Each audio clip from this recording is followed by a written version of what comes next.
네, 안녕하십니까. 가천의대 길병원 심장혈관외과 박구경 교수입니다. 오늘은 지난 시간에 이어서 중환자실 모니터링의 EKG를 두 번에 걸쳐서 여러분과 함께 이야기를 나눴고요. A라인에 대해서 여러분과 함께 또 말씀을 나누는 그런 시간을 갖도록 하겠습니다.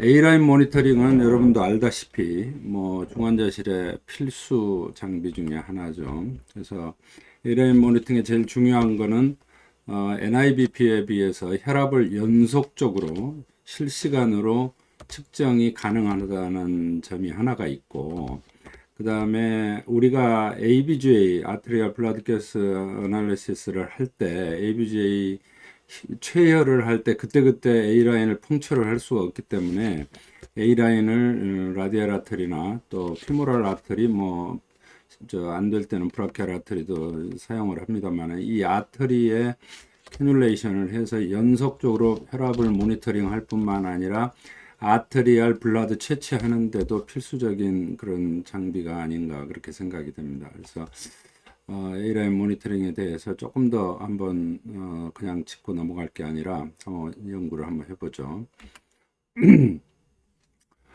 보통은 일반적으로 라디알 아트리를 사용을 많이 하는데 필요하면은 다리에 피모랄 아트리를 사용하기도 하고요. 그래서 이 세츄레이션에 나오는 블라드 커브 파형도 있습니다만은 이거는 뭐 정확하지가 않고 가장 정확한 거는 A라인 직접적인 라디얼 아트리에 삽입을 해서 측정하는 혈압이 되겠습니다. 그래서 혈압을 측정하는 이제 프레셔 트랜스듀서가 있고 이 트랜스듀서의 위치는 환자의 심장과 같은 위치에 있어야 됩니다. 그래서 이 트랜스듀서가 심장보다 낮으면은 실제 혈압보다 A라인 BP가 낮게 나오고 또 이 트랜스듀서가 환자가 뭐 올라간다든지 해서 이 침대가 변하게 돼서 올라가면은 실제 혈압보다 낮게 나올 수가 있습니다. 그래서 트랜스듀서의 높이가 상당히 중요하고요. 아까도 말했지만 A라인의 가장 큰 장점은 혈압을 실시간으로 연속적으로 측정을 할 수 있다는 게 가장 큰 장점입니다.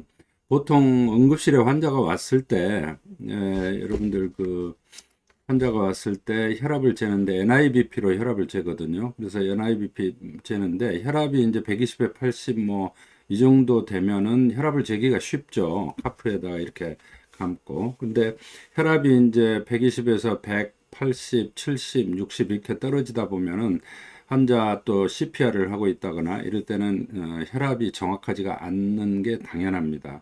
NIBP로는 혈압을 정확하게 잴 수가 없어서 특히 저혈압인 환자, 쇼크 환자에 있어서는 혈압이 NIBP보다는 또 A라인 BP가 훨씬 정확할 수밖에 없죠. 그래서 60, 70 이렇게 낮은 혈압에 있어서는 웬만하면은 응급 환자인 경우에는 라디얼 아테리로 펑처를 해서 A라인을 측정을 하는 게 아주 좋고, 그 다음에 이제 A라인 BP로 또 승합제를 사용할 때 그 승합제 효과가 어떤지 바로바로 즉각 분 단위로 이렇게 조절하는 승합제의 효과를 볼 수가 있기 때문에 우리가 A라인을 측정하는 것은 굉장히 쇼크 환자나 저심박출중 환자에서 중요할 수밖에 없습니다.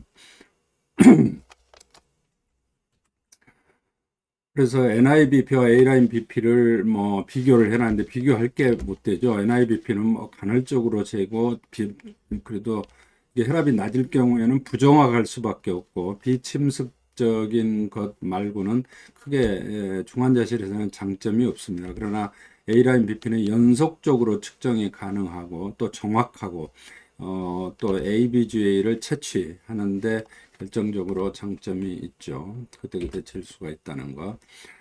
근데 이제 보통 이 라디얼 아트리를 사용을 하는데 요골동맥을 안 될 경우는 피모랄 아트리를 사용하기도 합니다. 근데 피모랄 아트리는 이 아오타의 압력을 반영을 하고 라디얼 아트리는 암만 해도 아오타에서 한 브랜치, 두 브랜치 떨어져서 재기 때문에 약간 두 개가 차이가 있을 수 있습니다. 그래서 여기 보면은 라디얼 아트리 같은 경우는 수축기압은 높아지고 이완기압은 낮아지는 현상이 있다. 그런데 뭐 이 어느 편리하게 이렇게 사용을 해서 우리가 비교해서 NIBP하고 어떤 게 더 정확한가는 재면 되죠.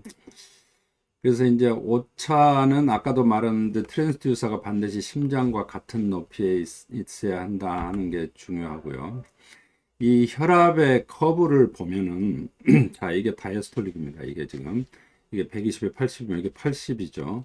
그래서 여기서 80에서부터 이제 심장이 제로에서부터 시작을 해서 점점 필링이 되면서 짜기 시작을 하면은 여기 잠깐 제가 사진을 보면요. 심장이 이제 이렇게 늘어났잖아요. 이완기, 확장기 말, 심장이 됐다가 마이트랄 밸브가 열려서 LA에 있는 피를 쭉 받아들였다가 그 다음에 짜기 시작하면 바로 혈압이 아오타 프레셔가 올라가는 게 아니고 이미 아오타에 내재되어 있는 80이라는 압력이 넘을 때까지 LV가 수축을 합니다. 그래서 그 80의 압력이 높으면은 그때부터 LV의 압력이 아오타의 압력이 A라인의 압력이 올라가기 시작하는 거죠.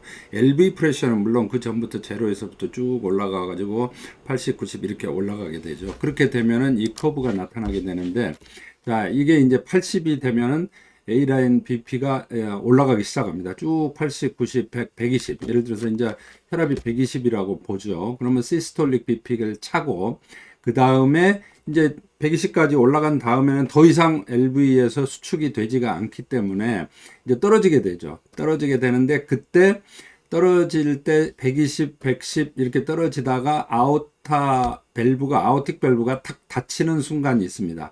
아오틱 밸브가 탁 닫히는 순간에 이 다이크로틱 노치가 혈압에서 형성이 돼요. 아오틱 밸브가 탁 닫히면서 일시적으로 약간 혈압이 떨어지는 걸 멈추는 그 시기가 다이크로틱 노치라고 하는데 이때가 아오틱 밸브가 닫히는 시기입니다. 아오틱 밸브가 딱 확장이 되고 수축이 되다가 아오틱 밸브가 탁 닫히니까 그때 약간 떨어지는 게 주춤하다가 다시 이제 쭉 떨어지게 되죠. 이거는 아오타의 프레셔이기 때문에 그래서 120에 80이 이제 80, 70 이렇게 쭉 떨어지다가 80까지 떨어지게 되죠. 그래서 다이스톨릭 프레셔를 형성하고 다시 이때는 이제 저 다이스톨릭이니까 당연히 LV가 이완이 되는 시기죠. 이때까지는. 그래서 이 다이스톨릭 프레셔가 다시 아까처럼 LV가 80이 넘으면 이때부터 다시 시스톨릭이 돼서 올라가기 시작합니다. 이게 이제 계속 반복이 되는 것이죠. 그래서 이 다이크로틱 노치는 아오틱 밸브가 닫히는 시기에 잠깐 떨어지는 게 아오타의 프레셔가 떨어지는 게 멈추는 시기가 있다. 그래서 혈압 커브가 이렇게 브로드하게 약간 내려갔다가 다이크로틱 노치에서 다시 뭐 내려가는 걸 멈추고 다시 또 하강을 시작하는 이 커브가 정상입니다. 그래서 이거를 다시 이제 보면은 이 커브가 여기서 보면은 이거는 좀 과장이 됐습니다만은 브로드하게 80에서 120이라고 치면은 여기는 지금 90이라고 나와 있는데 시스톨릭 160에 85로 되어 있는데 하여튼 어찌됐거나 이게 120에 80이라고 그러면 80에서 시스톨릭이 쭉 시작이 돼서 LV가 수축을 여기까지 맥시멈으로 했다가 그 다음에 LV 수축이 멈추는 순간 아우타의 프레셔는 떨어지기 시작하는데 그때 대동맥 다이크로틱 노치가 되면서 멈추는 걸 멈추고 다시 대동맥 판막이 닫힌 뒤에 80까지 떨어지게 되죠. 이게 120에 80이라고 가정을 했을 때 이야기입니다. 그래서 이렇게 완만한 시스톨릭 블러드 프레셔의 커브를 그리게 되는데 지금 이거는 맥박도 지금 어느 정도 느리고 그런데 말이죠. 이제 저심박출증이 되거나 이 맥박이 빨라지게 되거나 강심제를 쓰거나 바소프레신 같은 에피네프린을 쓰거나 그러면은 혈압 커브가 120에 80이 아니라 120에 140, 150 이렇게 피킹이 되고 칸이 좁아지는 이런 현상이 나타납니다. 여기 보면 커브가 브로드하게 넓은데 면적이 여기서는 굉장히 좁죠. 그래서 이런 경우는 뭔가 저심박출증 또는 애프터로드가 아주 증가했다든지 그래서 시원스럽게 혈관이 축 열려서 LV에 있는 피가 아우타로 나갔다가 시원스럽게 나갔다가 다시 필링이 돼가지고 차고 이런 게 아니라 이 애프터로드가 아주 증가돼서 나가기가 힘든데 수도꼭지가 잠겨져 있는데 억지로 피가 잠깐 치고 올라갔다가 다시 떨어지는, 그래서 실제로 플로우는 별로 없는 그런 아우틱 프레셔를, 라디얼 아테리 A라인 프레셔를 나타나게 됩니다. 그래서 이렇게 피킹이 되는 프레셔가 나타나면은 이거는 강심제를 많이 썼거나 저심박출증이거나 아주 애프터로드가 증가되어 있다는 것을 여러분들이 알고 있어야 됩니다. 그래서 이런 경우는 또 호부화를 감소시키는 약을 쓴다든지 뭐 볼륨을 많이 준다든지 이렇게 해야 되죠. 그래서 이런 경우는 아까도 말씀드렸다시피 로카디아 업 신드롬이라든지 강심제를 많이 썼다든지 심한 애프터로드 증가, 뭐 이런 대동맥 협착증도 역시 애프터로드 증가이기 때문에 이런 경우에 그런 픽드 프레셔가 나타날 수가 있습니다.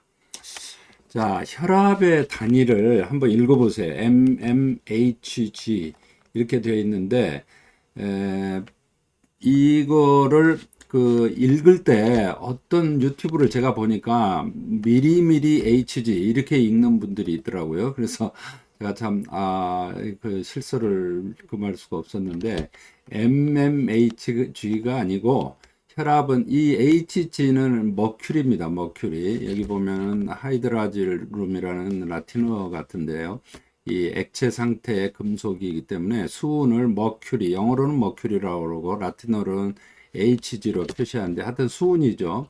수은의 높이를 나타냅니다. 혈압으로. 그래서 이 수은의 높이가 몇 미터냐. 그래서 밀리메타 머큐리가 정확한 발음입니다. 밀리메타 머큐리. 수은의 높이를 밀리메타로 나타내는 것을 혈압의 단위로 씁니다. 지금은 수은 혈압계를 사용하지 않지만은 옛날에는 수은을 사용을 했죠. 왜냐하면 물의 높이는 너무나 높기 때문에 수은이 물의 비중의 13.6배거든요. 그래서 물의 높이로 보면 혈압이 120에 막 1m, 2m 이렇게 올라가기 때문에 그런 높이의 물의 높이의 혈압계를 가지고 다닐 수가 없죠. 그래서 수은 혈압계로 손으로 재는 혈압계는 옛날에 이거를 썼습니다. 그래서 이거는 밀리메타 머큐리다. 이게 머큐리는 수은이고 밀리메타는 길이의 단위를 1000분의 1이죠. 메타의 1000분의 1. 그래서 밀리메타 머큐리다 이렇게 알고 계셔야 됩니다. 그래서 120에 80이라는 것은 120 밀리메타 머큐리가 시스톨릭이고 80이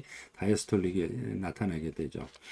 그래서 수은을 쓰는 이유는 물이 너무 가볍기 때문에 수은에 비해서 13.6배 무거운 수은의 수은 기둥으로 측정을 해서 그렇단 말이죠. 지금 수은 혈압계는 쓰지를 않죠. 환경 문제로. 그러나 단위는 밀리메타 머큐리를 아직도 쓰고 있다. 이거를 알고 계셔야 되고요. 그 밀리메타는 지금 여기가 있습니다. 그래서 길이의 단위는 메타죠. 시간의 단위는 세크고 부피의 단위는 리터고, 그래서 이 밀리리터는 1리터의 1000분의 1, 밀리메타는 1메타, 길이의 메타의 1000분의 1, 뭐 그렇게 되죠. 그러면 무게의 단위는 g이기 때문에 킬로그램 뭐 이렇게 나타나요. 그래서 킬로는 1000배지만 밀리는 마이너스 10의 마이너스 3승이고 그 다음에 마이크로 10의 마이너스 6승, 10의 마이너스 9승, 10의 마이너스 12승. 그래서 마이크로, 나노, 피코 이런 앞에 접두어가 붙게 되는데 그거는 그 측정하는 단위를 나타내게 됩니다. 그래서 그 밀리메타는 메타의 수은주 메타의 1000분의 1이다. 뭐 이렇게 알고 계시면 되고요.